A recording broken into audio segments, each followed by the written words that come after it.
बीमारी हो जाए तो वो घबराने लगता है कि अब मैं मरूंगा, अब मैं मरूंगा। वहाँ राजा को भी कैंसर हो गया कि 7 दिन में मरना है। अपने को ठिकाना नहीं कि कब मरना, पर अपने भी 7 दिन नहीं मरना है। सोमवार, मंगलवार, बुधवार, गुरुवार, शुक्रवार, शनिवार और रविवार। सोमवार को पैदा होता है, मंगलवार को बड़ा होता है, बुधवार को स्कूल जाता है, गुरुवार को नौकरी करता है, शुक्रवार को शादी करता है, शनिवार को बच्चा पैदा करे, रविवार के दिन मर जाए। अब 8वां कहाँ है महाराज?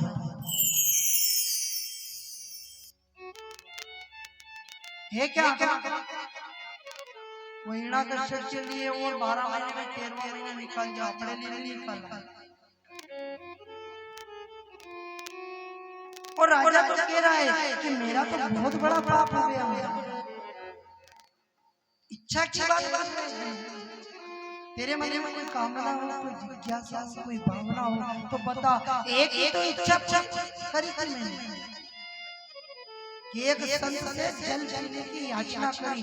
वो याचना ऐसी इच्छा प्रकट करी कि मुझे 7 दिन मरना पड़ रहा है महाराज। अब मैं इच्छा करूंगा तो मुझे नरक में जाना पड़ेगा।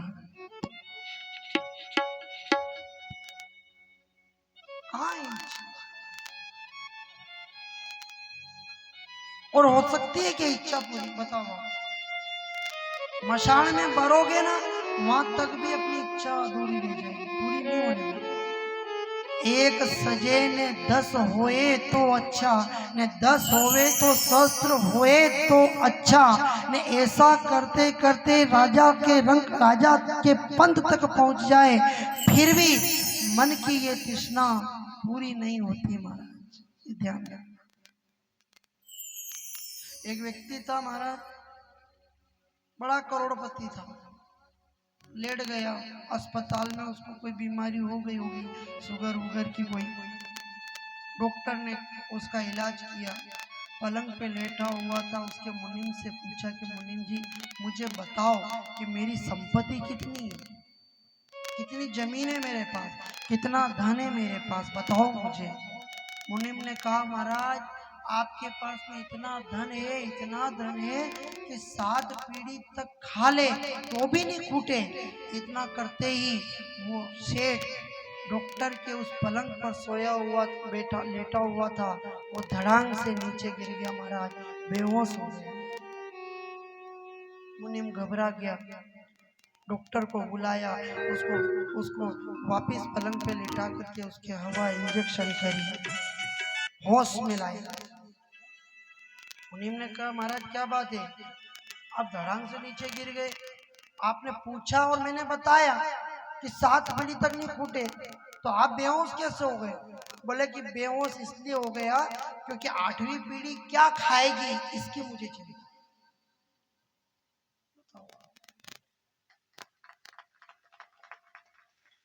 समझ में आया?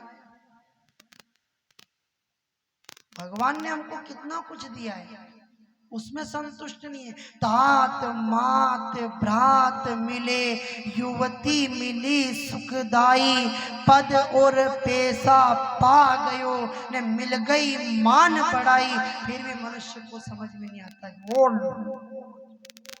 और एक चीज ध्यान रखना, हम लोग समझ नहीं पाते, घर रहता ना घर, और चूहा रहता है, वो चूहा घर के कोने में बिल खोदता है, तो खोदे तो बिल अच्छा मिले उसको, उसमें जाके नहीं रहेगा वो, जो खोदता जाए, जो दरार बनाता जाए अंदर, और कहता मैं और बड़ा बनाऊंगा, और बड़ा बनाऊंगा, और बड़ा बनाऊंगा, दीवार के अंदर आर पार छेद बना देता महाराज, इतना बड़ा बिल बना दे। और चूहा कहता बस अपना घर बन गया है। लेकिन चूहे को ये पता नहीं है कि जो खोदता जाए ना, जो खोदता जाए और अपना घर बनाए, एक दिन घुस जाता है। एक दिन भुजंगधारी सांप उस बिल के अंदर घुसता है और बिल के अंदर घुस करके देखता सांप कि अपने को तो मकान भी मिल गया न भोजन भी मिल गया। महाराज गलती किसकी है? चूहे की है। उसने विचार किया कि अपने एक घर बनावा, थोड़ो सो बनायो, थोड़ो और बढ़ो, थोड़ो और बढ़ो, थोड़ो थोड़ा के चक्कर में एक सांप घुसता है और चूहे को निगल जाता है महाराज। और एक छछूंदरी में एक छिपकली में पूरी दीवार पर, और उसको बोलते तू इधर उधर घूम रही पूरी दीवार पर, कम से कम तू भी घर बना। नहीं बनाऊं, पूरी दीवार मेरा ही घर है। और गलती से उसको सांप पकड़ भी ले तो सबसे बड़ी गलती सांप की होती है। पकड़ने के बाद भी सांप अगर उसको खाए, छछूंदरी भी मरे तो मरे और सांप भी मर जाए। न अगर उस छछूंदरी को पकड़ने के बाद सांप छोड़ भी दे तो सांप अंधा हो जाए। समझ में आ रही ना बात? आपने कहता कि और बड़ो वाड़ो वणेला, और ऊंची मंजिल कलना, तीसरी मंजिल कलना, मगरा पे घर वणेला, वहाँ वणेला, सब दूर वणेली जो, लेकिन अतरो ध्यान रख जो उंदरो जो वणावे तो कोई मना नहीं करे। ऐसे आपने भी वणाऊंगा तो कोई मना नहीं करेगा, पर यमराज का वो काल रूपी सांप आपको आकर के किसी भी समय निकल सकता है। महाराज ध्यान रख लेना। यदि जितना भगवान ने दिया उसी को अपना बना लिया तो ध्यान रखना, उस बनाए हुए घर के अंदर भी यदि भगवान का भजन करते रहे, कीर्तन करते रहे, सत्संग करते रहे, न कोई कहीं भी देखे भजन की जगह कम पड़ी रही तो चिंता मत करना, आपने तो कतरी जगह चाहिए बेटा, आखिरी जगह। और गलती से यदि वो काल उस भगत को पकड़ भी लेगा तो बहुत बड़ी गलती करेगा। क्यों? क्योंकि उस काल ने यदि भक्त को पकड़ा है तो पकड़ने के बाद में यदि वो यमपुरी ले जाए तो भगवान के हाथ से काल को दंडित होना पड़ेगा। यदि उस काल ने उस भगत को छोड़ भी दिया तो अंधा बनना पड़ेगा, यानी कि उसको अपमान झेलना पड़ेगा। इसलिए भगत बनकर अपने घर में ही भगवान का भजन करते रहो। पकड़ने में नहीं आना, पूरी दिवाली ही आप लोग घर है, पूरी दिवाली न उंदरा जैसा करोगा तो। इसलिए भगवान ने जो दिया है ना उसी में संतुष्टि कर लो, भगवान ने जो दिया है उसी में भजन कर लो महाराज, तो बहुत से बेड़ा पार हो जाओगे, नहीं तो जीवन डूब जाएगा। क्या है, क्या रखा आपने? बाल समय जब जग में प्रकटो तब सूद रही एक भोजन की, भोजन की लालसा बनी रही। और उसने दिया ना, माँ का दूध दिया। और देखो माँ के दूध को अगर हम ये दूध बना कर पिए ना तो उसमें शक्कर डालनी पड़ती है तब मीठा हो, लेकिन उस बच्चे को माँ का दूध कितना स्वादिष्ट और कितना मीठा लगता है। महाराज विचार करो, उस दूध में ना गरम करना पड़े ना शक्कर डालनी पड़े, कुछ नहीं, बच्चा रोया, भूख लगी, माँ ने उसको अपना दूध पिलाया, बच्चे का स्वादिष्ट दूध मिल गया तो वो संतुष्ट हो गया। न बड़ा वो सब्जी में नमक भी कम पड़ जाए तो ये तो नमक कम पड़े, सब्जी ठीक नहीं लगी महाराज।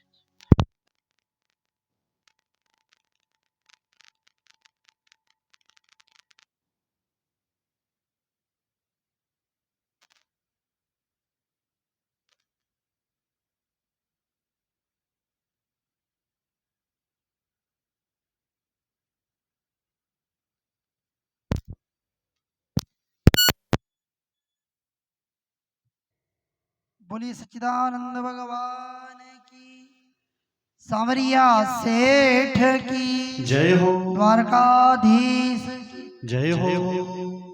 उस दूध के अंदर कोई स्वाद नहीं होता महाराज, और माँ के दूध में ना गरम करना पड़े, ना शक्कर डालनी पड़े, कुछ नहीं। बाल समय जब जग में प्रकट्यो, तब सूद रही एक भोजन की। तन में जब तरुणाई जगी, तब सूद रही एक तरुणी तन की।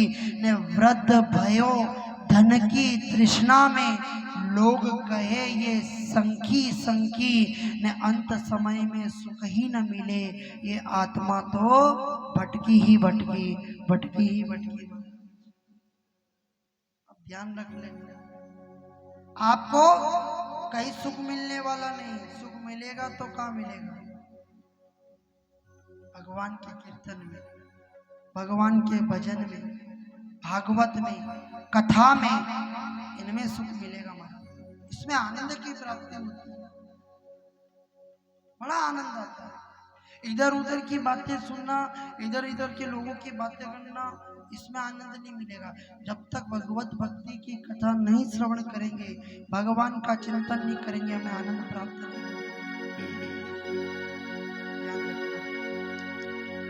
हो। अमृत है हरि नाम जगत में, इसे छोड़ विष पीना नहीं।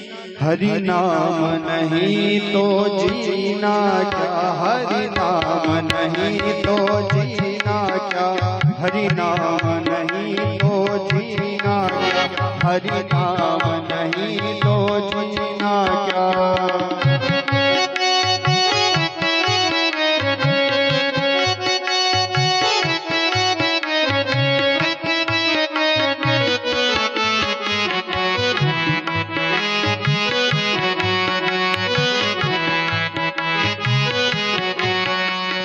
अमृत है हरि नाम जगत में, अमृत है हरि नाम जगत में, इसे छोड़ विष पीना नहीं। हरि नाम नहीं तो जीना क्या, हरि नाम नहीं तो जीना क्या।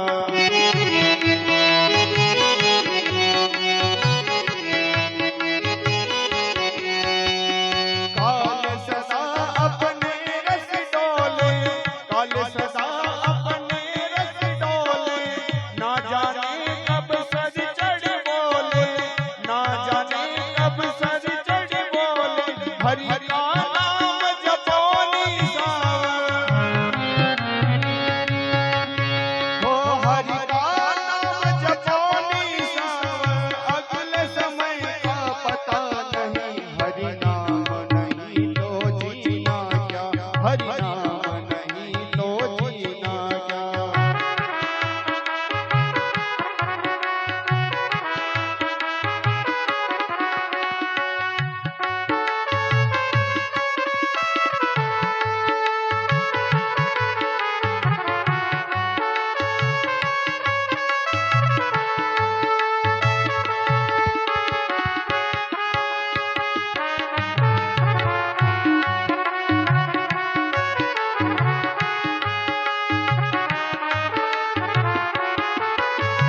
भूषण में सब अंग समावे,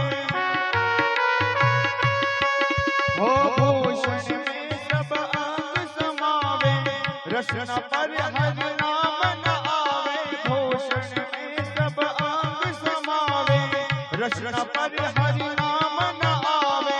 देह पड़ी रह जावे यहीं पर, देह पड़ी रह जावे यहीं पर, फिर गोंडल उनकी ना क्या।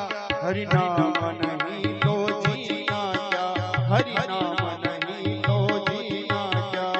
अमृत है हरि नाम जगत में, अमृत है हरि नाम जगत में, इसे छोड़ विष पीना नहीं। हरि नाम नहीं तो जीना क्या, हरि नाम नहीं तो जीना क्या, हरि नाम नहीं तो जीना क्या, ओ हरि नाम नहीं तो जीना क्या। बोलिए साचे दरबार जय हो। सावरिया सेठ की, बालाजी महाराज की, सियावर रामचंद्र भगवान की। आवाज बढ़ाओ ना, जन्नत नहीं चल रहा। कुल मिलाकर के भगवान का भजन, फिर कह रहे हैं कि जीवन में यदि ध्यान रखना, आपने सोच लिया कि आपने तो छोरा पनी जाए, पोता पोती हो जाए न, मेरे बाद में गंगा जी जैन नहीं लांगा न, पाप धोई लांगा ना।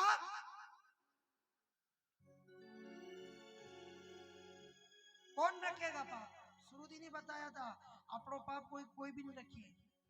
गंगा जी से पूछ लिया, तू ये मनुष्य इतने नाते हैं, इतना कुछ करते हैं, तो इनके पाप को तू क्या करती हो? तू तो पापी हो गई। गंगा जी ने कहा, मैं मूर्ख थोड़ी हूँ जो मनुष्य के पापों को मेरे पास रख। फिर ये पाप मैं जल को दे देती हूँ।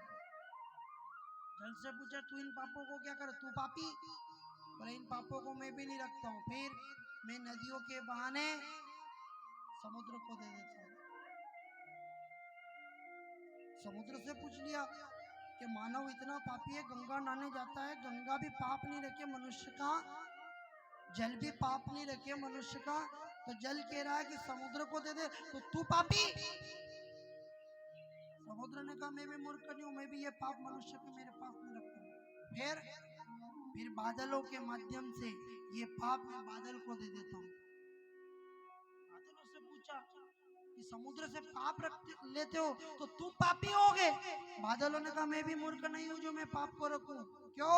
समय आने पर मैं जब बरसात करता हूँ, उस बरसात में मनुष्य का पाप मनुष्य को ही दे देता हूँ। महाराज, तेरा तुझको अर्पण में क्या लगेगा? आप रखे कौन?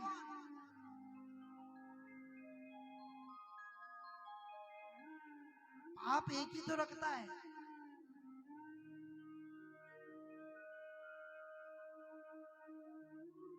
भूल कर भी मत सोचना गंगा जाने से मेरा पाप धुल जाएगा।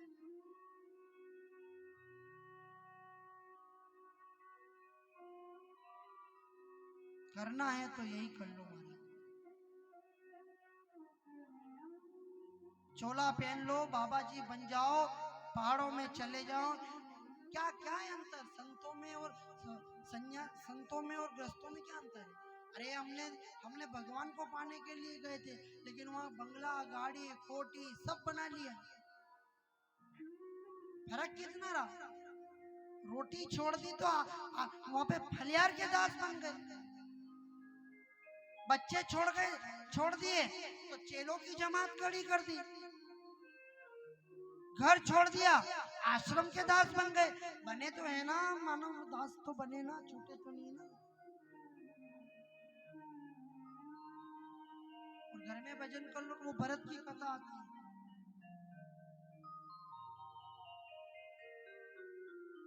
जब ध्रुव जी का वंश समाप्त हुआ राजा उत्तानपाद का, तो वहां पर प्रियव्रत को बुलाया। प्रियव्रत ने ब्रह्मा जी ने प्रियव्रत को कहा, जाओ विवाह करो। क्यों करो?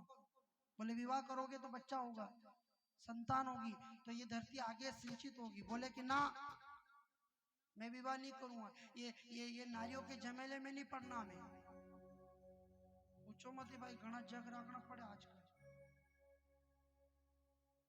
खाली एक स्त्री से विवाह होता है ना, तो खाली भाई एकली नहीं आई रही, मेरा माँ बाप भी साथ में, माँ बाप के फिर नाना नानी भी साथ में, फिर भाई भी साथ में, भाई के ससुराल वाले कतरो जुड़े। जहाँ गौमुखी होती है ना, पीछे जाके नारमुखी हो गई मारे, समझ लेना। बहुत मुश्किल है। परंतु बताया ब्रह्मा जी ने कि जीवन में सबसे बड़ा अगर कोई आश्रम है और जीवन में सबसे बड़ा कोई संतत्व है तो वो गृहस्थ आश्रम है महाराज।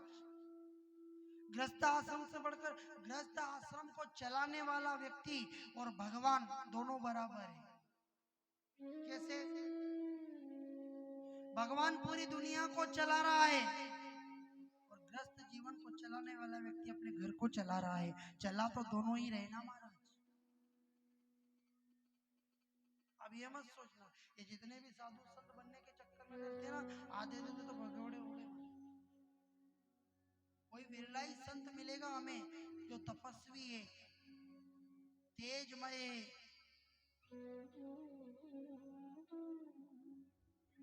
और संत ऐसे नहीं बनते। देखो ध्रुव को छूटा, बाप की गोद छूटी, माँ की झुपड़ी छूटी, पिता का महल छूटा, आश्रम छूट गया, छूटा पीछे तो मिला है। આપણે કહીदा कि આપણે सब छोड़ दी तो बस अबे આપણે કઈ જ નહીં કરા छोरा छोरी हमारे ना આપણે बीच में लेने दखलता हमारे छोरे संभाल ले तो तुम्हें क्या पड़ी वहां पे जाकर बीच में आना કે નાના આઈ ચાડો બકે વાજે ને આઈ હેડો બકે લીજે ને અરે અમલ में दवा अतरी छाण આપણે क्या लेना देना जब छोड़ी दिया तो पर टांग अड़ाएंगे घुसेड़ेंगे उससे छोड़ दिया तो छोड़ो और ध्यान रखना अपना सब छूट जाए घर छूटे परिवार छूटे रिश्ते छूटे नाते छूटे संबंधी छूटे खेती छूटे पर प्रभु तेरा द्वार न छूटे रे हरि तेरा द्वार न छूटे रे प्रभु तेरा द्वार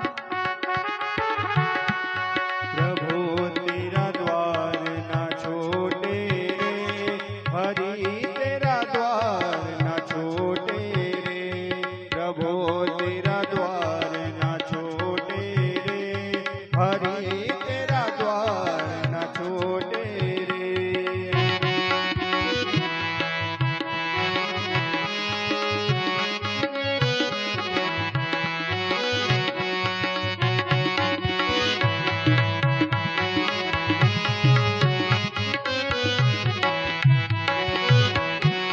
प्रभु तेरा द्वार न छोटे रे हरि तेरा द्वार न छोटे रे प्रभु तेरा द्वार न छोटे रे हरि तेरा द्वार न छोटे रे प्रभु तेरा द्वार न छोटे रे हरि तेरा द्वार न छोटे रे सब छूट जाए रिश्ते छूट जाए नाते छूट जाए गोती छूट जाए परवाह मत करना ध्रुव जी के सब छूट गए थे महाराज फिर भी उसने चिंता नहीं करी छोटा सा बालक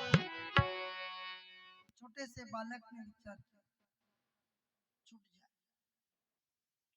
प्रियव्रत को समझाया प्रियव्रत को कि गृहस्थ आश्रम सबसे बड़ा आश्रम है पर लोगों ने गृहस्थ आश्रम में सबसे छोटा कर दिया क्यों क्योंकि गृहस्थ जीवन में व्यक्ति कामी बन गया है और कामी व्यक्ति कभी भी चाहे वो भले आश्रमों पे चले जाए ने चाहे वो पहाड़ों पे चले जाए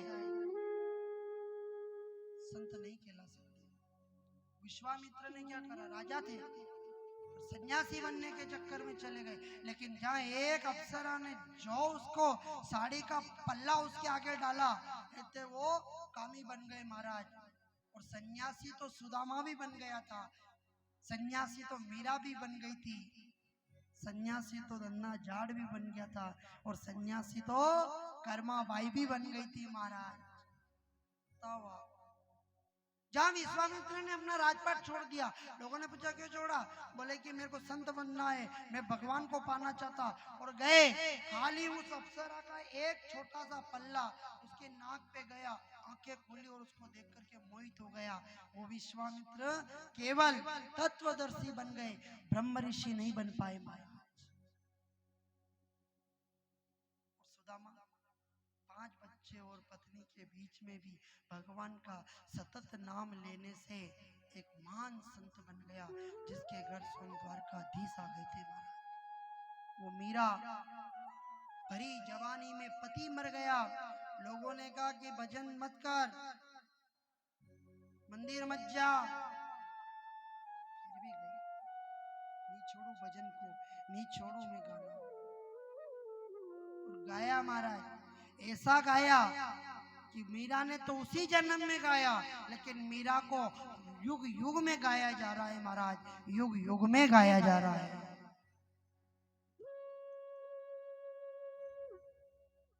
ये गाया जा रहा है ऐसे नहीं है कि संत आप घर छोड़ करके बनो और हम तो कहते हैं कि राम कृष्ण के द्वार पे अगर हम जा रहे हैं तो ये हमारा ज्ञान है जो हमें वहां ले जा रहा है लेकिन कृष्ण और राम और भगवान यदि हमारे घर आ रहे हैं तो ये हमारी सबसे बड़ी भक्ति है जिससे भगवान साक्षात आ रहा है महाराज। हो छम छमा छम नाचे रे सांवरा के मंदिर में मीरा नाचे रे। हो छम छमा छम नाचे रे सांवरा के मंदिर में मीरा नाचे रे।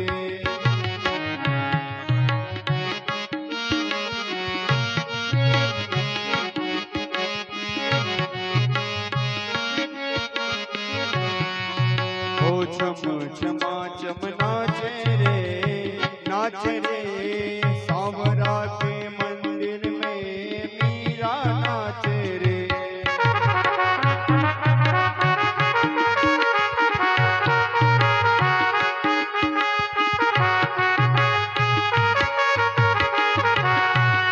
ओ मीरा जो गढ़ के से जोया उतरी मीरा गढ़ सो से जो दो उतरी राणा जी पकड़ो हाथ।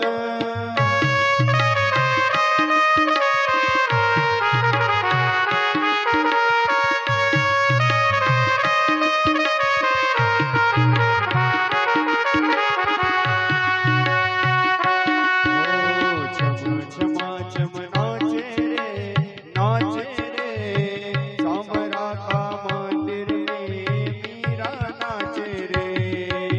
छम छमा छम नाचे रे सांवरा का मंदिर में मीरा नाचे रे।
मीरा नाचे मेड़ में सखियां नाचे मंदिर माए।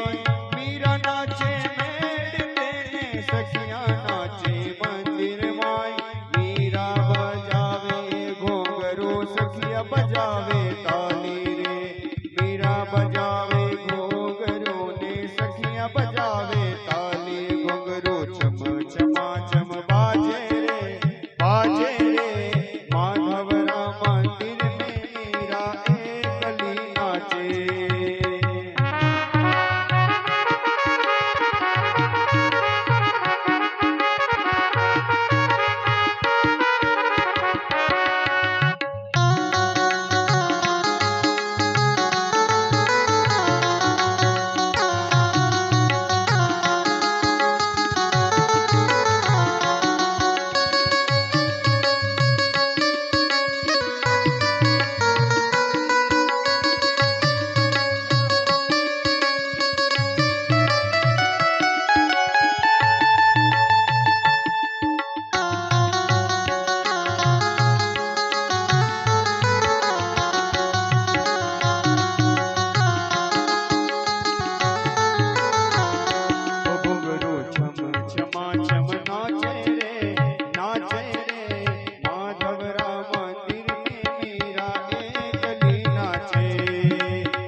सांवरिया सेठ की जय हो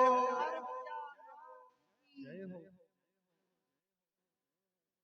केवल मात्र परमात्मा को ध्यान दो।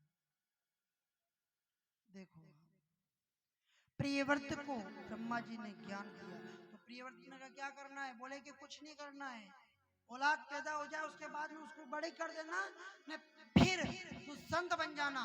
प्रियव्रत के पास इतनी बात है। कहा उसी समय प्रियव्रत ने हवन कुंड से जल रही सविदा आग को, उस लकड़ी को निकाला, लकड़ी को निकाल करके उस अग्नि को रगड़ करके उसके अंदर से एक बालक प्रकट किया प्रियव्रत ने, और उस बालक को ब्रह्मा जी को दे दिया। लो ये बालक मैंने तुम्हें प्रदान किया है। ब्रह्मा जी ने महात्माओं को उस बालक को दिया। बोले ये प्रियव्रत की संतान कहलाएगी, इसने अग्नि को रगड़ करके उत्पन्न किया इस बालक को, इसलिए इसका नाम आग्नित रहेगा। आग्नित थोड़ा बड़ा हुआ, उसका विवाह हुआ, और विवाह होने के बाद में जब वो अपने राज्य पर आधिपत्य जमाया तो आग्नित के यहाँ पर राजा नाभि हुए, और राजा नाभि जब बड़ा हुआ तो नाभि का विवाह मेरु देवी नाम की कन्या से हुआ, और अंत में राजा नाभि उस राज्य के राज्य उत्तराधिकारी हुए। कई वर्ष बीत गए लेकिन राजा नाभि के यहाँ कोई संतान नहीं हुई। ब्राह्मणों ने भी बहुत योजना बना ली कि ऐसा करो तो हो जाए, न वैसा करो तो हो जाए, नहीं हुई महाराज। उसी समय ब्राह्मणों ने भगवान नारायण से प्रार्थना करी, हे नारायण, हे गोविंद, हे ब्रह्मांड के अच्युतम परमेश्वर, आप प्रकट हुई। ब्राह्मण की पुकार को सुन करके जब भगवान प्रकट हुए और भगवान ने कहा वरदान मांगो, क्या चाहिए? उस समय ब्राह्मणों ने कहा कि राजा नाभि के यहाँ कोई संतान नहीं है, आप जैसा कोई पुत्र यहाँ प्रकट हो जाए, राजा नाभि के यहाँ हो जाए तो बड़ी कृपा होगी महाराज। भगवान ने कहा मेरे जैसा तो इस दुनिया में कोई है नहीं, इसकी थोड़ी सी कम ज्यादा मत तो होगा ही, क्या करें? सुनाई मेरे को नहीं दे रहा, बाहर कहाँ सुनाई देगा? बोलिए सांचे दरबार की जय हो। राजा नाभि ने, भगवान ने कहा मेरे जैसा कहाँ होगा? है क्या भगवान जैसा कोई? है क्या? और आजकल लोग भगवान बन करके बैठे हैं। देखना बड़े बड़े उच्च अधिकारी अगर उनसे नहीं पूछो तो लोग के पहले चलता था ठाकुरों में राव राव के वहां जाओ ना राजा महाराजा ने सजे ने लाओ यदि जैन काम वे, मान सम्मान था वो। अब वो मान सम्मान तो खत्म हो गया ना। अब लोग हर घर में आके भगवान बन करके बैठा कि आपड़ा ने पूछो और आप ही आशीर्वाद दा तो काम चाले, नहीं तो नहीं चाले महाराज। ये भगवान ही तो बन के बैठे हैं। इतना आसान काम है क्या भगवान बनना? भगवान कह रहे मेरा जैसा कोई बन सकता हो तो बताओ। ब्राह्मणों ने कहा प्रभु आप जैसा असंभव। क्यों? तुम पूरन परमात्मा, तुम अंतर्यामी। ओ स्वामी तुम अंतर्यामी, पार ब्रह्म परमेश्वर, पार ब्रह्म परमेश्वर, तुम सबके स्वामी। ओम। अरे नदी को बहाना किसी के बस की बात नहीं है, समुद्र से लहरें उठाना किसी के बस की बात नहीं है, सूरज की किरण धरती पर प्रकाशित करना किसी के बस की बात नहीं है, पानी में स्वाद डालना किसी के बस की बात नहीं है। अरे इस सृष्टि के अंदर पुष्पों को उदित करके उनमें सुगंध डालना किसी के बस की बात नहीं है, पृथ्वी के अंदर से सुगंध डालना किसी के बस की बात नहीं है। और लोग कहते हैं कि हम भगवान हैं, असंभव महाराज। भगवान तो एक ही है। कौन? वो पर ब्रह्म परम परमात्मा पुरुषोत्तम नारायण ही भगवान है। दुनिया में चाहे कितना ही भगवान बन के बैठो, कुछ नहीं होने वाला। तो उससे बड़ा कोई है क्या? बन सकता है कोई? रावण भी कहता था कि हम ब्रह्मास्मि। पूछा क्या? कि मैं ही सर्वेश्वर। रावण छोटी मोटी हस्ती नहीं थी महाराज। अपने सिर को काट के ब्रह्मा जी को यज्ञशाला में आहुति देने वाला रावण, जब ब्रह्मा जी प्रकट होते तो वेद अपना गान करते थे। महादेव प्रकट होते तो महादेव के लिए सारी वेद ऋचाएं गान करने लग जाती थी। लेकिन ये रावण तो पहले से ही इन वेदों से आगे चलता था महाराज। ये खुद ही श्लोक बना देता, ये खुद ही मंत्र बना देता था महाराज। कितना बड़ा ज्ञानी था। देवता जिसके घर में काम करे, हाँ आपने यहाँ एक हाली 12 महीना नहीं टीके और उसके वहां देखो इंद्र झाड़ू वरुण झाड़ू लगाए, इंद्र पंखा करे, शनि चरण दबाए, अग्नि रसोई बनाए। उसको कह सकते थे कि हाँ थोड़ा बहुत किए, थोड़ा बहुत भगवान हो सकता है, थोड़ा बहुत। पर यहाँ तो अपना थी पानी की नदी रो धक्को भी नहीं लागे। वो तो छोड़ो, एक डरम पानी भरे जाए तो वो एकलाती भी नहीं तोका है। पूरे ब्रह्मांड को तोकने वाला भगवान के बराबर हम मानव बैठ रहे हैं। सोबार धिक्कारे हम पर महाराज।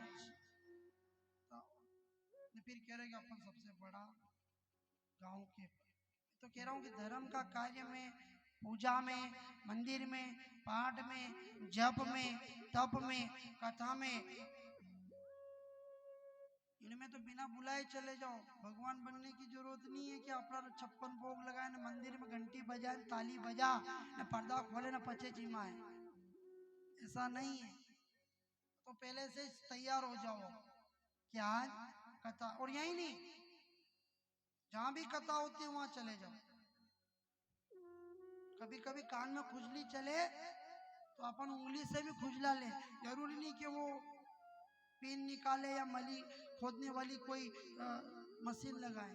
अपन यूं कलना खुजल हो जाए।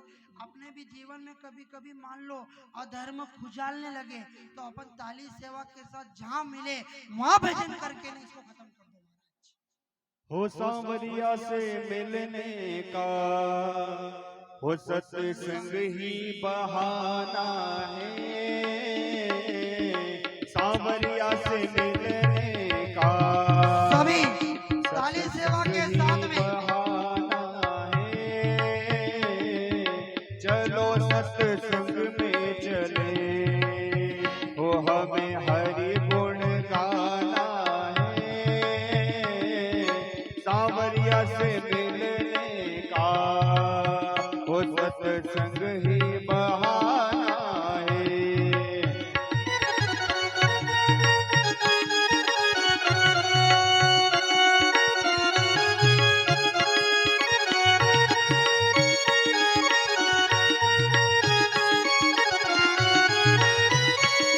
हो मीरा पुकार रही, आओ मेरे गिरधारी। हो मीरा पुकार रही, आओ मेरे गिरधारी। जहर के प्याले को प्रभु, जहर प्याले को प्रभु अमृत बनाना है। सांवरिया से मिलने का, हो सत्संग ही बहाना है।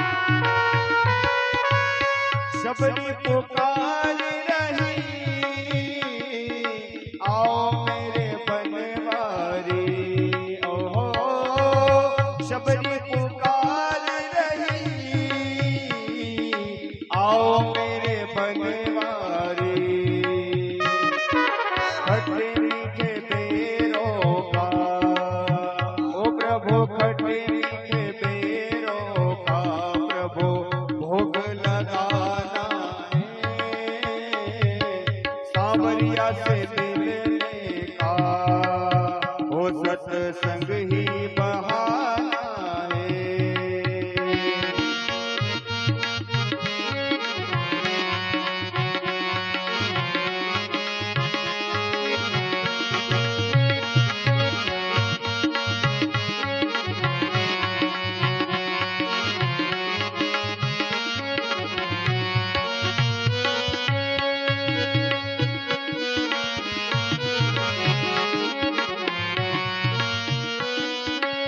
सांवरिया से मिलने का हो सत्संग ही बहाना है। सांवरिया से मिलने का हो सत्संग ही बहाना है। बोलिए सांवरिया सेठ की जय हो। चार भुजा नाथ की, द्वारकाधीश की, बालाजी महाराज की। कुछ नहीं, बस ये भजन करना। भगवान बनने की आवश्यकता नहीं है कहीं पे भी। आज भगवान ने कहा मेरे जैसा तो इस दुनिया में कोई है नहीं, लेकिन समय आने पर मैं स्वयं ही राजा नाभि के यहाँ पर अवतार ले लूंगा। और भगवान अंतर्ध्यान हो जाते हैं। समय आया महाराज, उसी समय राजा नाभि के राजभवन में मेरु देवी के यहाँ पर, मेरु देवी के कक्ष में, मेरु देवी के गर्भ के सामने भगवान नारायण अपना प्राकट्य करते हैं महाराज। एक शिशु रूप में प्रकट होते हैं और वही बालक भगवान का नाम ऋषभदेव के नाम से प्रसिद्ध हो जाते हैं। ऋषभदेव नाभि की प्रसन्नता का ठिकाना नहीं रहा। समय आया और इधर भगवान ऋषभदेव का विवाह इंद्र की कन्या जयंती से करके, और राजा नाभि ने ऋषभदेव को राजपाट देकर के जंगल में तप करने चले गए। ये राजा महाराजा जैसे देखे छोरा समझदार हो गया, उसी समय उनको तो राज पर बिठा दे और ये जंगल में भजन करने चले जाते। खाली इतना होता, राजा दशरथ के एक बाल सफेद हुआ ने राम को राज्य देने की घोषणा कर दी महाराज। वशिष्ठ ने कहा वो तो सही, तुम्हारी उम्र क्या है अभी राजपाट छोड़, बाल सफेद आ गया, दाढ़ी अबे आपको मातो दोरो हो जा तो कारो कर ले महाराज, पर वो जमीन व जायदाद नहीं छोड़। सोचो आगे समझ बहुत धीरे से आई है समझ। ये अपनी कथा ऐसी है टेढ़ी मेढ़ी थोड़ी, कभी इधर जाए, वो कहते ना कि उधर से आओ नहीं इधर से आओ नहीं, घुमा के ले आए कोई। अब अपनी कथा तो ऐसी है थोड़ी आड़ी टेढ़ी, कने समझ में नहीं आए ना कने आई जाए। जिनको आ गई ठीक है, ने नहीं आई तो उसको भी 3 दिन और समझा देंगे, क्योंकि अपनी कथा में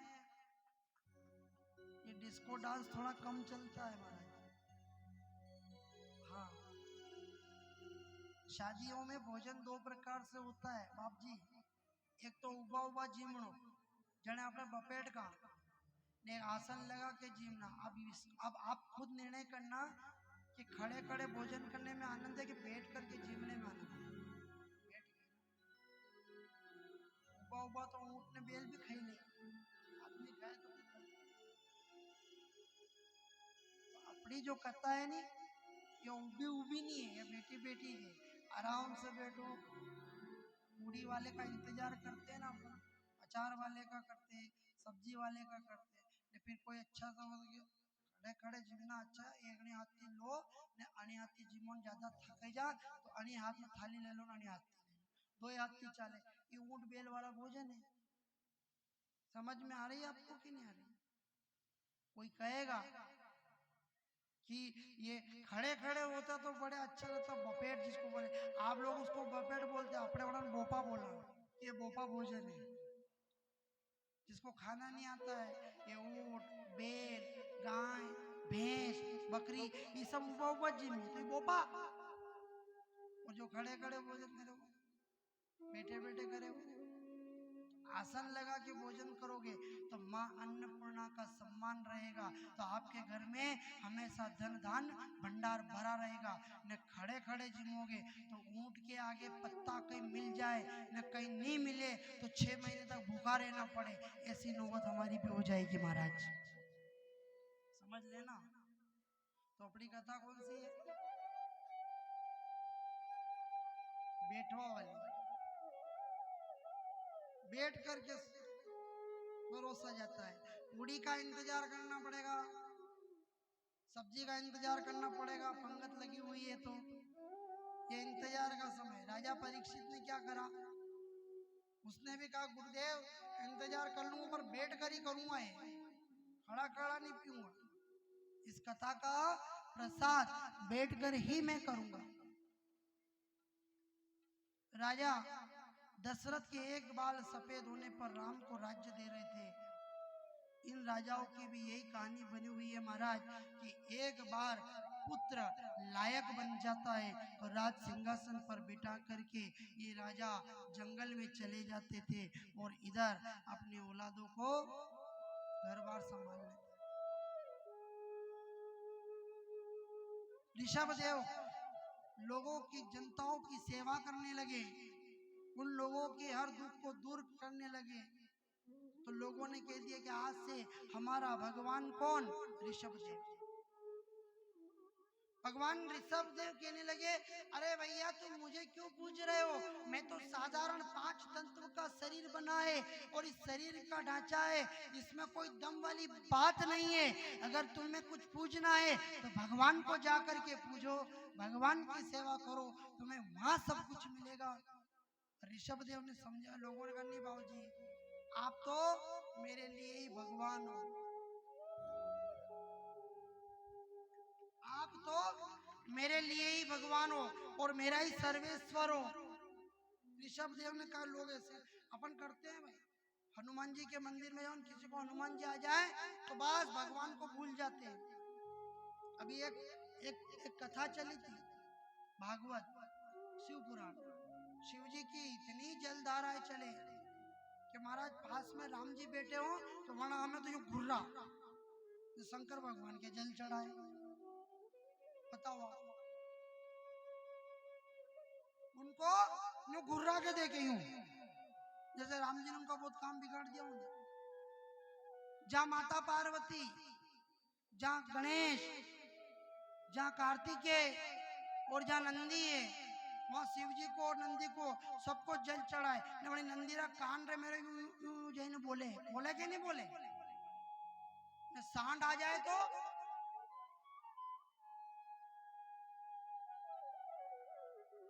सांड आ जाए तो क्या करे, बोलो देखा मेरे कान पे हिंगड़ा पे यूं लगे नहीं तो जाना के सच्चा शिव भगत है। बोलो आज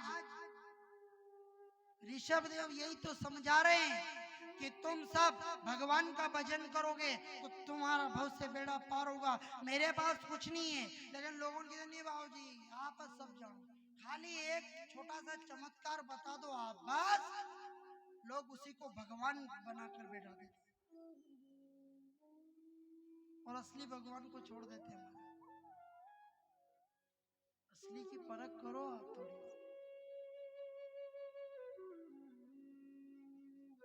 अपने गांव के मंदिर की घंटियां कोई नहीं बजाएगा, गांव के मंदिर में 4 भुजानाथ हो, राम जी का मंदिर हो, शंकर का मंदिर हो, माता जी का मंदिर हो, कोई नहीं जाएगा महाराज, न सांवरिया सट भंडार देखवा न सब भीड़ लगे लेगा वटे।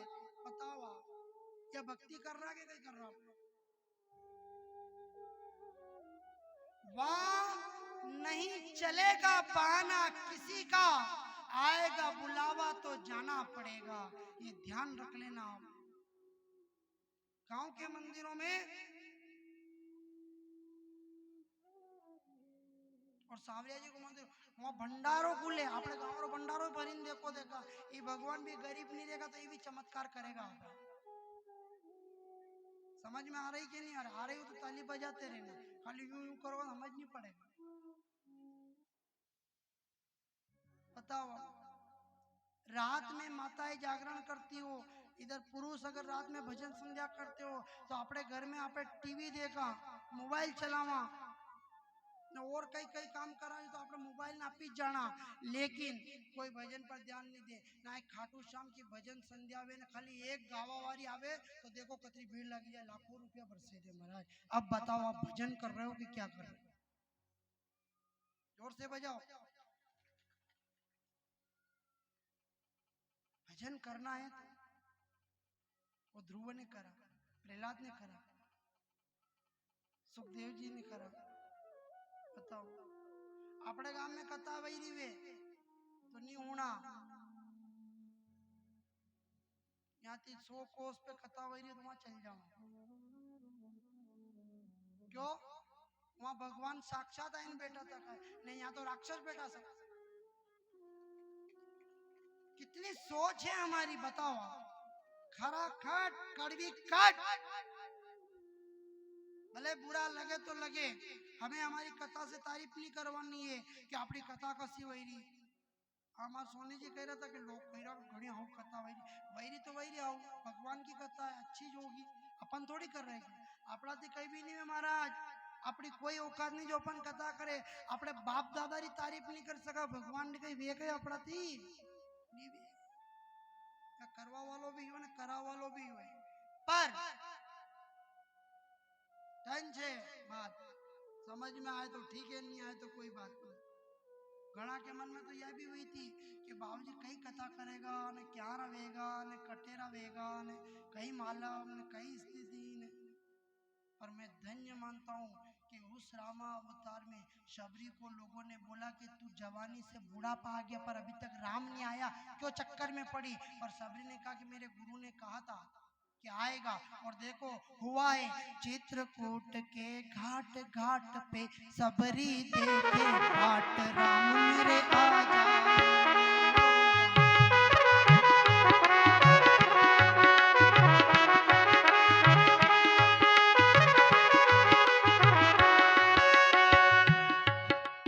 घाट घाट पर चित्रकूट के घाट घाट पर सबरी जो है बाट, राम मेरे घर आना, राम मेरे घर आना, हो राम मेरे घर आना, राम मेरे घर आना।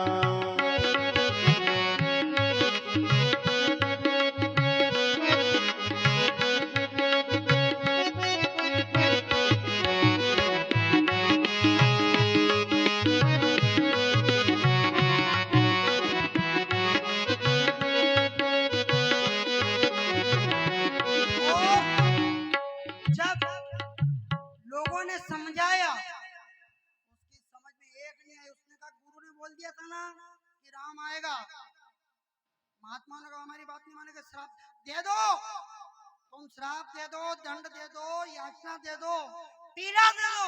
गुरु ने कहा है राम आएगा तो राम आया है, और आज इस सबरी को लोगों ने कुछ भी कहा है तो भागवत आएगी तो भागवत आई है, और चार भुजानाथ आएगा तो वो निश्चित रूप से आएगा महाराज इसके घर में, कोई नहीं रोक सकता। पर वे कभी कभी भोजन बने तो विचार आवे कि पूरी बनी तो कैसी बनी होगी, पहले खाओ तो सही, भोजन को करो तो सही। भोजन करने के बाद में डकार आ जाए तो समझ लेना कि भोजन बहुत बढ़िया बना, ने कथा सुनने के बाद में आनंद आ जाए तो समझ लेना कि परमानंद की कृपा हो गई महाराज। कथा है, ऋषभदेव ने खूब समझा। अब कथा में आ जाओ। ऋषभदेव ने लोगों को समझाया, नहीं समझ में आया। ऋषभदेव के यहाँ पे भरत नाम का पुत्र हुआ। भरत का विवाह विश्वरूप की कन्या पंचजनी से करके उनको राजपाट देकर ऋषभदेव ने कहा जंगल में चले चले। अब यहाँ बैठने से कोई मतलब नहीं है, लोग भगवान बना रहे हैं नहीं, ये कर्म से वीन हो रहे हैं।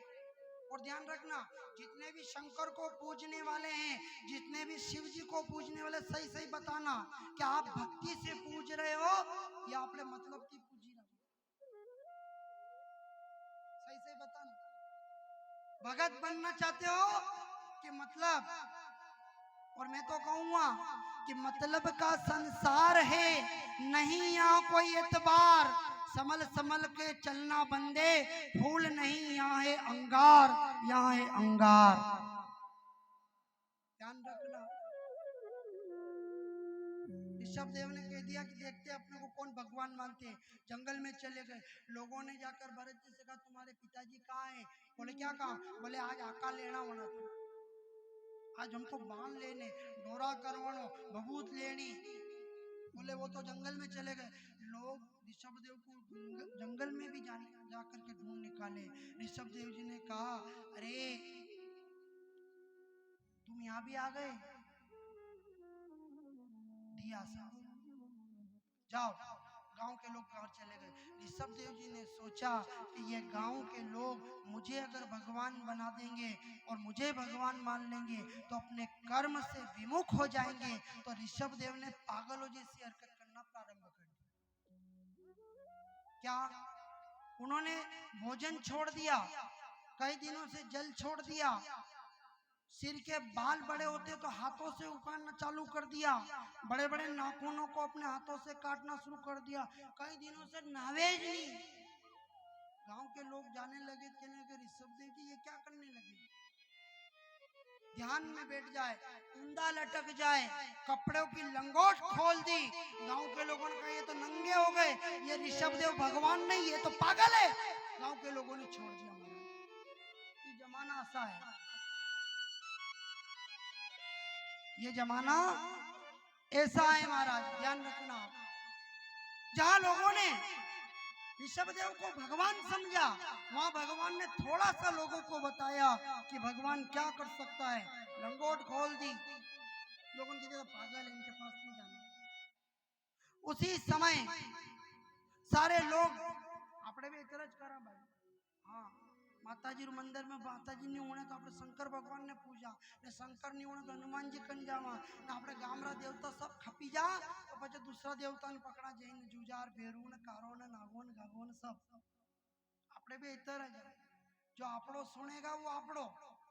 तो पहले आप ये सोचो कि आपके घर की संतान आपकी नहीं सुनती है तो क्या उसको भी छोड़ दोगे आप?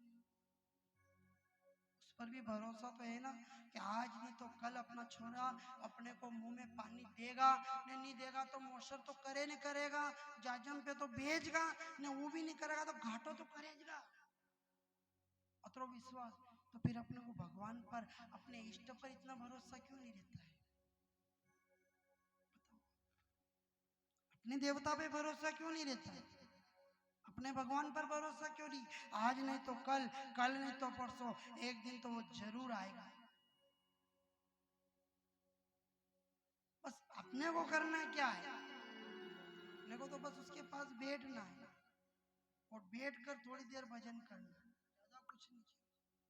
लेकिन अपने कहीं ये बाबूजी ने होनी रहा तो वहाँ बाबूजी कन चल जाओ, ये बाबूजी ने होनी रहा तो वहाँ कन चल जाओ। ये जब वहाँ गाँव में घना आया वो किलो किलो की हाकरा माता पे भड़की ना साक्षात लिया, पर अबे भी काम नहीं करे बाबूजी, अब ठीक कर।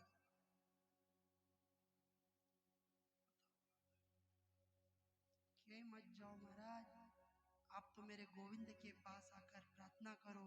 जो ध्यावे फल पावे, हो दुख बिन से मन का, स्वामी दुख बिन से मन का, सुख सम्पत्ति घर आवे, कष्ट मिटे तन का। सब दूर हो जाएगा। यही धूप देवा की जरूरत नहीं है, नाल वगैरह की जरूरत नहीं है। बस अपनी आस्था अपने इष्ट पे, अपने गोविंद पे, अपने हनुमान पे, अपनी मैया पे, अपने भोले पे और अपने सत कर्म किए हुए पर भरोसा कर लेना, आप निश्चित रूप से आपका कल्याण हो जाएगा। ऋषभदेव को लोगों ने पागल समझ लिया। 4 लोग बचे थे वहां पे। 4 लोगों ने भगवान ऋषभदेव जी को प्रणाम किया और कहा कि हे महात्मा, भले दुनिया आपको पागल समझे, आपको बाहरी करण से लोग पागल समझ सकते हैं, पर हम जानते हैं आपका अंतकरण तो ईश्वर रूप है। उन्हीं 4 पुरुषार्थ कौन? अर्थ, धर्म, काम और मोक्ष, 4 व्यक्ति वहां टिके थे। उन्हीं ऋषभदेव ने इन 4 व्यक्तियों के माध्यम से संसार में जैन धर्म का निरूपण किया महाराज, और जैन धर्म का निराकरण किया। ऋषभदेव की यात्रा सच्चिदानंद से चली और जय जिनेन्द्र पर जाकर अड़ी रह गई महाराज। ये ध्यान रखिए। इधर समय व्यतीत हुआ। भरत जी महाराज ने विचार किया कि पिता ने सत्कर्म किया है, हम भी करें। भरत जी ने कभी भजन नहीं किया, लेकिन पिता को देख करके भरत जी भजन करने के लिए जंगल में निकले। जंगल में गए तो वहां पर उन्होंने एक गंडकी नाम की नदी में स्नान किया। गंडकी नदी में स्नान करने के बाद में जैसे डुबकी लगाई, उनके हाथ में एक पत्थर आ गया। बाटो बाटो बड़ो पूछो मत। वो पत्थर बड़ा सुहाना है। उसकी विशेषता है कि वो काला कट, न रूपारा रट, न हुआरा हट। ये तीन विशेषता। कारा कट, न हुआरा हट, न रूपारा। महात्मा के पास ले गए। ये भाटा हाथ में आया है, महाराज जी क्या करे। महाराज जी ने जैसे ही उस पत्थर को देखा और उन्होंने कहा, अरे नाग यक्ष गंधर्व किन्नर गान जिसका गावे, सूर्य चंद्र नित्य जिसको ध्यावे, संत जोड़े जिसके लिए घर बार, तपस्वी ऋषि करे, वो तुझे सहज में हो गए प्राप्त। हे राजन, ये कोई और नहीं, साक्षात भगवान शालिग्राम तुमको दर्शन दिया है। शालिग्राम ने तुम्हें दर्शन दिया। और शालिग्राम की आज कारा कट है। अब शालिग्राम आपने कहीं करा क्यों खेत रो भाटो लाइन बेवड़दा गई शालिग्राम ना। जहां शालिग्राम भगवान का तेज ही अलग रहता है। कारा कट न रूपारा रट, या फेरो तो ऐसा लगेगा कहीं नहीं लगेगा।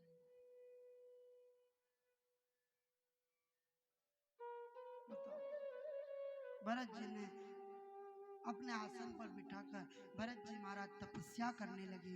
लेकिन भरत जी ने जो तपस्या करी महाराज, एक समय भरत जी महाराज गंडकी नदी के किनारे तप कर रहे थे। एक हिरणी अपने गर्भवती थी। एक शिकारी उस हिरणी को मारने के लिए दौड़ा। हिरणी ने नदी के उस पार से इस पार छलांग लगाई। हिरणी का गर्भ गिर गया और उसमें से वो एक बच्चा हिरण का प्रकट हुआ। हिरणी ने प्राण त्याग दिए। भरत जी महाराज ने उस बच्चे को लेकर अपने कुटिया में आ गए। और जैसे कुटिया में आए ना, उस बच्चे का पालन पोषण करने लगे। भरत जी दिन रात भगवान का भजन करने वाले आज उस हिरण के बच्चे के, हिरणी के बच्चे हिरण के देख रेख में भरत जी महाराज 4 टाइम पूजा करने लगे। खाली 4 समय। महात्मा का तू दिन भर पूजा करता था, 4 टाइम। बोले महाराज जी इस बच्चे का भी तो ध्यान रखना पड़ेगा। थोड़ा बड़ा हुआ बच्चा, भरत जी महाराज ने 3 टाइम पूजा शुरू करी। और बच्चा थोड़ा बड़ा हुआ, भरत जी महाराज ने पाँव में, उस हिरण के पाँव में घुंघरू बांध दिए, ताकि वो जब माला जपे तो जब तक वो घुंघरू सुनाई देंगे तब तक तो भरत जी समझ जाएंगे कि बच्चा यही है। लेकिन घुंघरू की आवाज नहीं सुनाई देगी तो समझ जाएंगे भरत जी के बच्चा का दूर चला गया है, इसलिए बांधे।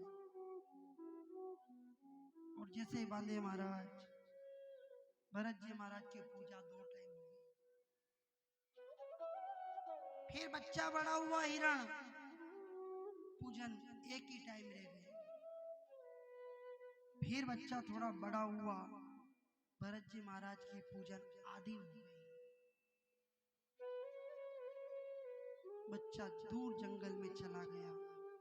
भरत जी महाराज बच्चे को ढूंढ रहे हैं कि बड़ा बड़ा हिंसक जानवर इस बच्चे को मार देंगे, तो उनको ढूंढने के लिए भरत जी महाराज जंगल में जाए और उसके मुंह में पड़ जाए। किधर गया, मेरी तो माला भी जपना अधूरी रह गई। बताओ, कल गाया था ना भजन, कौन सा, मैं तो फंस गई रे मकड़ी के जाला में। भरत जी फंस गए।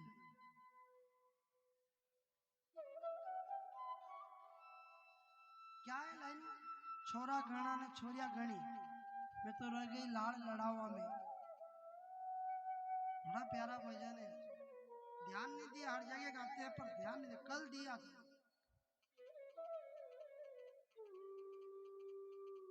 एक और कौन सा है? गाया गणी ने बेशा गणी, ये भी अनमेज बेटा था कैसा, कभी 4 बजे घना दोस्त बेटा था, कभी 2:30 बजे। मैं तो फंस गई रे मकड़ी के। कितनी उम्र है अपनी? कितनी है? एक बार ब्रह्मा जी ने सृष्टि की रचना में 4 व्यक्ति पैदा करे, एक तो गधे को, एक कुत्ते को, एक उल्लू को, एक मानव। सबको 40-40 साल की उम्र दे दी, जाओ 40-40 साल बराबर सब जियो। अब वो गधा के 40 साल तक बोझा डोल के क्या करूंगा मैं? ब्रह्मा जी से कहने लगे, ब्रह्मा जी अब मेरी आयु कम कर दो। आय मानव के तक मेरी 40 साल की उम्र थोड़ी बढ़ा दो। ब्रह्मा जी ने कहा कि गधे से कि ये मानव है, अगर ये तुमसे तुम्हारी आयु ये लेना चाहता हो तो इसको दे दो। मानव ने कहा आन दो। अब मनुष्य की आयु 40 साल थी तो गधे की मिल गई, कितनी हो गई? 20 गधे की हो गई 60। फिर आया डिजिटल पेमेंट्स में, फिर आया गधे ने जाकर के कुत्ते से कहा कि मैंने तो अपनी आयु कम कर ली। कुत्ता भी गया, जाकर के कुत्ता ब्रह्मा जी से कहा कि मेरी आयु कम कर दो। ब्रह्मा जी ने कहा मानव लेता हो तो इसको दे दे। मानव ने कहा आन दो। 20 साल की आयु मानव को दे दी। अब कुत्ते की आयु भी 20 रह गई, मानव की आयु कितनी हो गई? 80। कितनी हो गई? कुत्ता भी गया, उल्लू से कहा कि मैंने तो आयु कम करवा ली। उल्लू गया ब्रह्मा जी के पास में, ब्रह्मा जी से कहा कि मेरी आयु कम कर दो। बोले मानव लेता हो तो दे दो। मानव ने कहा आन दो। उल्लू ने भी मानव को 20 साल की आयु पूरी दे दी। मानव की आयु कितनी हो गई? 100। अब 40 साल की उम्र तक तो जितना भजन कर लो वो तो मानव की आयु है, जितना कर्म करो मानव की आयु है। बाद में 40 की शादी होने के बाद 60 साल तक तो गधा बन के रहता है मानव। पत्नी की जग राखो, बच्चे की राखो, परिवार की राखो, समाज की राखो। आई जानो पे कहा नहीं कि आज तो जिम्मा ने जानो है, आज वहां जानो है, आज वहां जानो है, यो बोझ है। ये वही गधे वाली आयु अपनी पास। बताओ 60 पूरा ब्याह, पैर चला ही नहीं जाए, आंखा दी कम दिखे, पचे वहां का छोरा रे पटेल बार वहां जिम्मा चली जाए, सबरी मार कथा है वहां चली जाए, वहां चली जाए, करो यो काम नहीं करो, करो यो नेकड़ो नहीं पलटायो। वह आयु 60 के बाद जो 20 साल वाली आयु किसकी? टेगड़े की, जो बो बो बो बो करता ही रहे। बुढ़ापे में यही होता महाराज, काम तो कोई वेज को नहीं, बस खाली केवा। ये आयु 80 तक बचा कितना? 90 और 120। आखिरी में जाए ना हुजड़ों कम पड़ी जाए, पेट के अंदर फेफड़ों सड़ने लगे, किडनियां खराब हो जाए, तो माचा पे बेटा बेटा टक टक टक टक खाली देखे आज करो बस, भले गलत वो ने सही वो महाराज। या 100 वर्ष आयु कौन सी है? बोलो बोलो, बस समझदार हो, बजाओ अपने नाम की ताली। भजन कहाँ हो रहा है? वो 40 में सब हो रहा है, 40 में भजन हो रहा है, कीर्तन हो रहा है, सुंदरकांड हो रहा है, सब 40 के अंदर हो रहा है। भरत जी महाराज भी उसी मौके चक्कर में पड़े थे कि आखिर में वो बच्चा गया कहाँ, गया कहाँ, गया कहाँ, और यमपुरी से काल भरत जी महाराज को लेने के लिए आ जाता है। काल भरत जी को प्राणांत करके यमपुरी ले जाते हैं। चित्रगुप्त जी देखते जिंदगी में कोई पाप नहीं करी, लेकिन एक गलती कर दी। क्या? बोले आखिरी समय में हिरण के मुंह में पड़ा है, भरत जी को हिरण की योनि डाल दो महाराज, हिरण में भेज दिया। और भरत जी को स्मृति थी तो हिरण की योनि में भी उसने अच्छा कर्म करा है, तो आखिरी में जाकर तीसरा जन्म भरत जी महाराज का हुआ एक ब्राह्मण के घर में, और वहां भी उनका नाम भरत रखा गया। वहां उन्होंने कह दिया कि आपने तो कहीं नहीं बोलना, जो क्यों कर ले, ताकि पहला चक्कर पहला गड़बड़ कर दी तो 3 जन्म मिल जाए, और घर छोड़ा किस लिए? मोक्ष के लिए। ये 84 के बंधे में पड़ गए।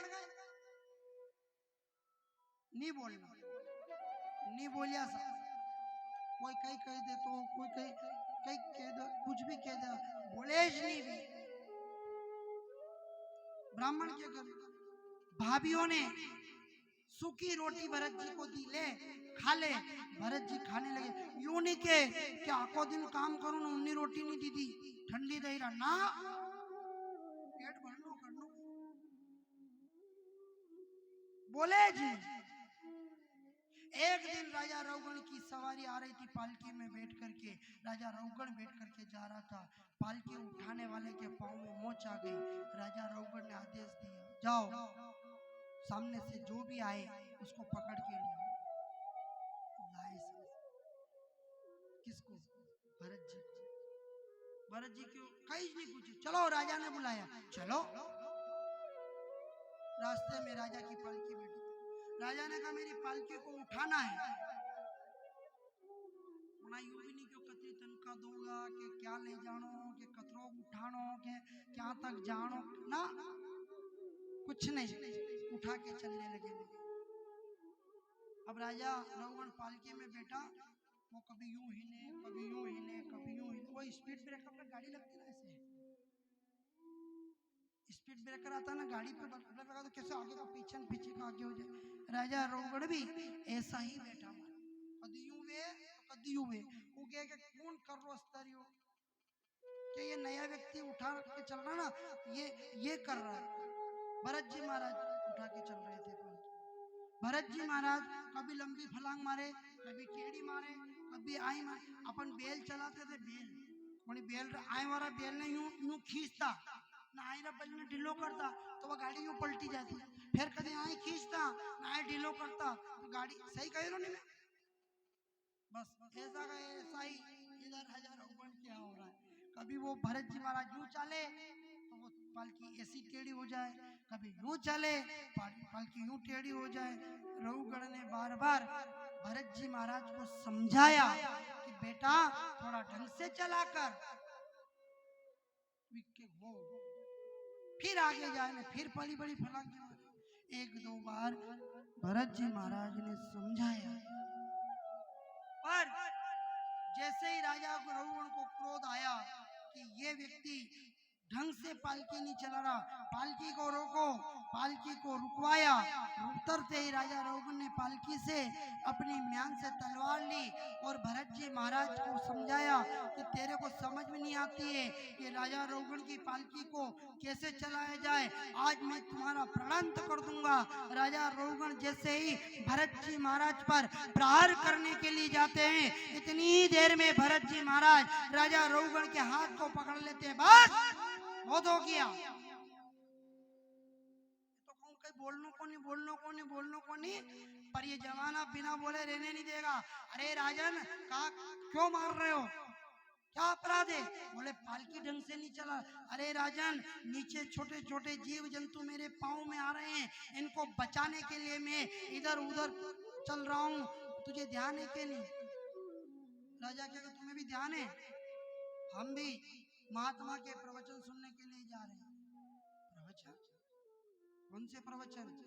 बोले एक संत की कथा हो रही है, उस कथा में जा रहे हैं। तो राजन कथा में जाओ तो नंगे पांव जाओ, हाथ में कोई भी अन्न धन दान लेके जाओ।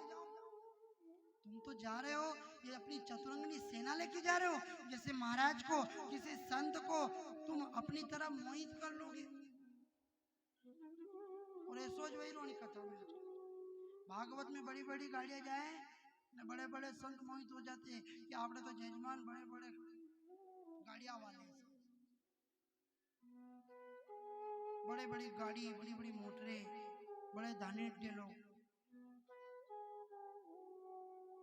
ये कथा बड़ी हो जाती। जब बड़ी बड़ी गाड़ियां खड़ी रहे न, बड़ा मंच बन जाए तो वह कथा बड़ी, ठीक है ने, जहाँ कथा हो ने अपने तो पैदल ही चलो, वह कथा छोटी।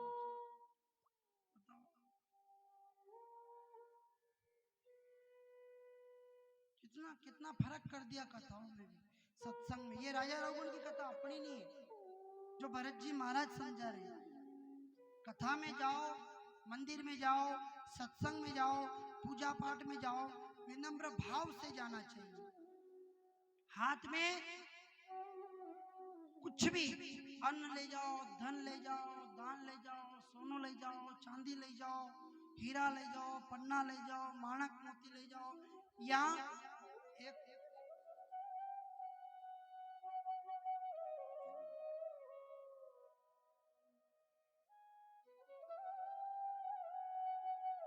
और वह जाकर के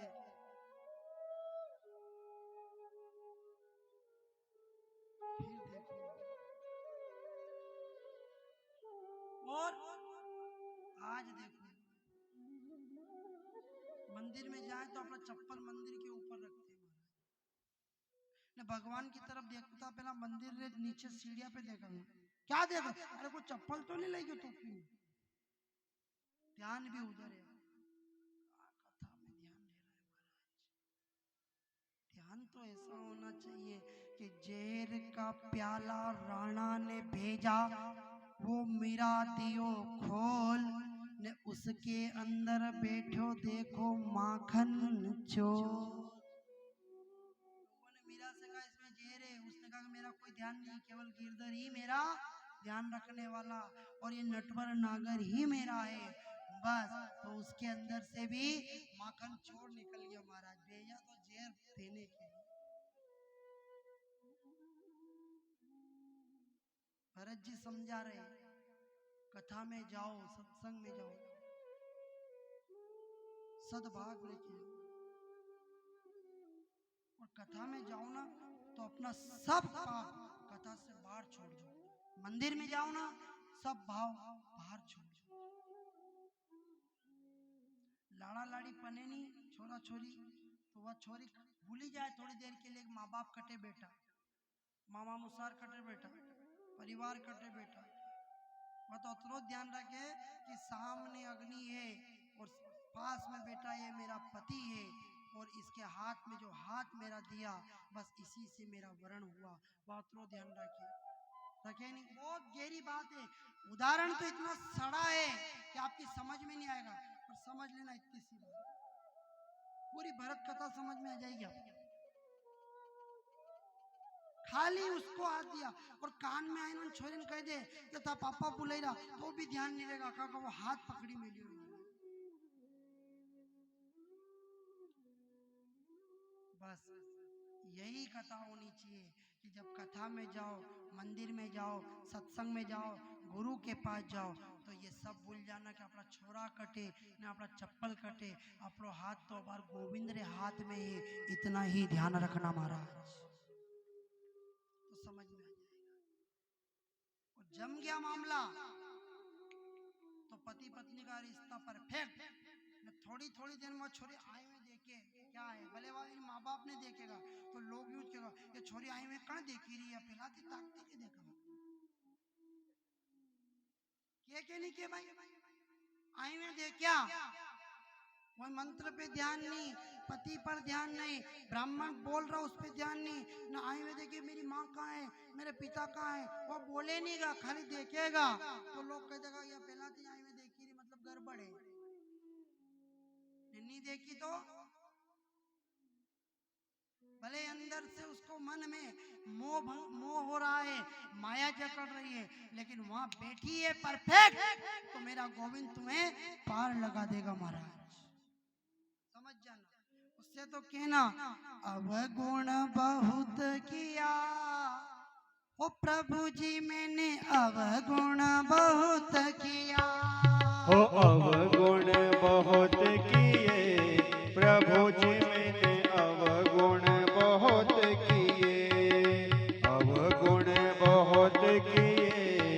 प्रभु जी मैंने अवगुण बहुत किए।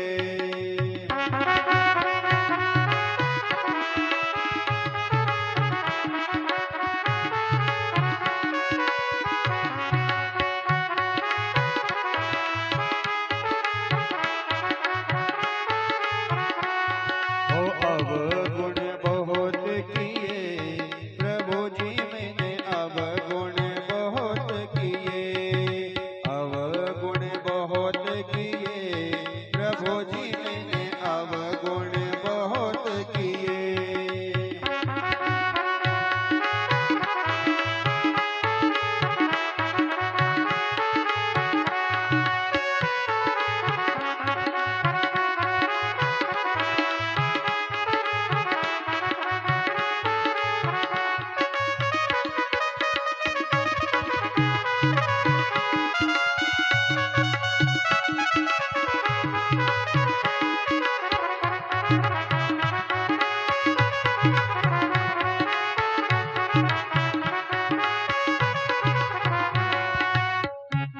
जो अगर हमने मजबूती से पकड़ लिया महाराज तो हमारा जीवन बेड़ा पार है। नहीं यदि नहीं पकड़ा नाई में ताकिया तो जैसे लोग कहते हैं ना समझ के आने ताकि हो, ऐसे ही सत्संग में, कीर्तन में, भजन में, सुंदरकांड में आए में अगर गया हो तो फिर भगवान भी कह देगा कि रो मन नहीं लगी रो अपने पे ध्यान देना समझ में आ गई ना।